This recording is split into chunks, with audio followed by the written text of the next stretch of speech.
Demerit goods latest news.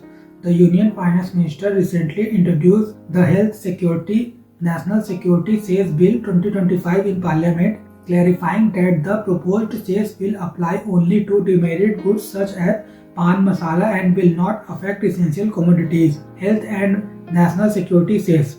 The proposed cess marks a new fiscal instrument designed to raise dedicated funds for two domains the government considers critical: health and national security. It will be levied exclusively on demerit goods, especially those associated with high public health risks such as pan masala. According to the finance minister, these goods impose substantial health burdens on society and the cess serve a dual purpose: discouraging consumption and generating revenue for public welfare. The government has emphasized that no essential household goods will attract this cess, ensuring no inflationary impact on everyday consumption. Key features of the proposed cess.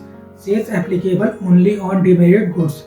The cess will apply on specified goods linked to significant health risks such as pan masala, which has long been under scrutiny due to its public health impacts. The government clarified that the cess is not consumption based, rather it will be imposed on a capacity based machine linked system in manufacturing units. Each factory's liability will depend on its machinery and production processes. This structure aims to reduce tax evasion and bring transparency to sectors historically difficult to regulate. Revenue sharing with states. A notable aspect is that a portion of revenue collected will be shared with states specifically for health awareness initiatives and health related schemes. This is an important deviation from traditional cesses, which are generally not shareable with states, a point that has drawn federalism related criticism in the past. By explicitly providing for shared revenue, the center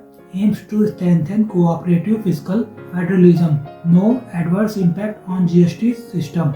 The minister clarified that the cess will not interfere with GST revenue sharing or GST council mechanism. For example, pan masala currently attracts 28% GST plus compensation cess. The proposed cess is independent of GST and relates instead to production capacity. It ensures no disruption of the GST compensation framework. Objectives behind the cess. Dedicated resources for national priorities. The bill's stated purpose is to augment resources for national security and public health expenditure to high priority domains with rising fiscal demands. The government argued that linking revenue collection directly to demerit goods enhances both accountability and predictability in funding. Deterrence through targeted taxation.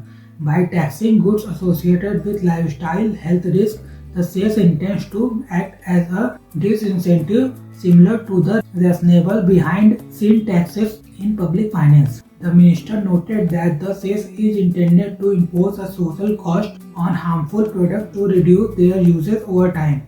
Concerns and criticisms raised in Parliament. Burden on MSMEs. Opposition members argued that capacity-based taxation could hurt small manufacturing units, especially MSMEs, which may struggle with compliance and cost burdens.